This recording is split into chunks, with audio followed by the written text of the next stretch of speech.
Praise the lord. దేవుని నామానికి స్తోత్రములు. దేవుని బిడ్డలారా, దేవుని వాక్యం చదువుకుందాం. 34వ కీర్తన 12వ వచనము.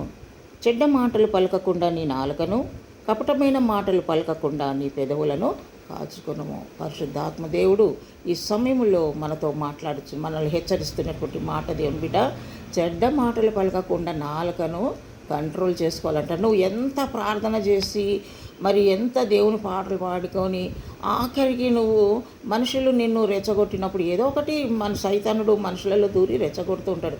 అటువంటప్పుడు నువ్వు తొందరపడి నాలుక ద్వారా చెడ్డ మాటలు పలుకుతున్నావేమో.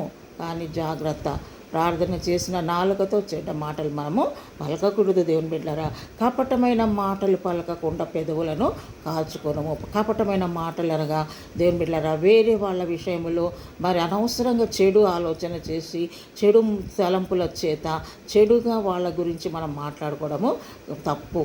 కనుక పెదవులను కాచుకోవాలి, నాలుకను కూడా కాచుకోవాలి. నాలుకను కంట్రోల్ ఉంచుకోవాలి, పెదవులను కూడా మనము కంట్రోల్ ఉంచుకుంటే అప్పుడు మనము మన జీవితంలో మంచి సాక్ష్యాన్ని మనము సాధించగలుగుతాం. కాబట్టి ఈ సమయంలో మరి అబద్ధాలు ఆడకుండా, చెడ్డ మాటలు పలకకుండా నాలుకను కంట్రోల్ చేసుకొని వేరే వాళ్ళ మీద కపటమైన మాటలు పలకకుండా పెదవులను కాచుకొని దేవుని వాక్యము ద్వారా మనము మన నోటి నిండా దేవుని వాక్యాన్ని పెట్టుకొని దేవుని స్తుతించినట్లయితే, దేవుని మాటలే పలికినట్లయితే నీ జీవితము పావనం అవుతుంది. దేవునికి స్తోత్రం, హల్లెలూయా.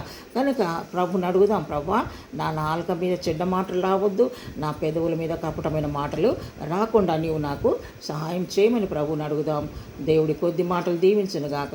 దేవుని బిడ్డ, ఈ యొక్క ఛానల్ను మరి ఎల్ షద్దై ప్రేయర్ పవర్ ఛానల్ను మీరు సబ్స్క్రైబ్ చేయండి, మరి బెల్ నొక్కండి, లైక్ చేయండి, అనేకులకు ఈ యొక్క మెసేజ్లు ఫార్వర్డ్ చేయండి.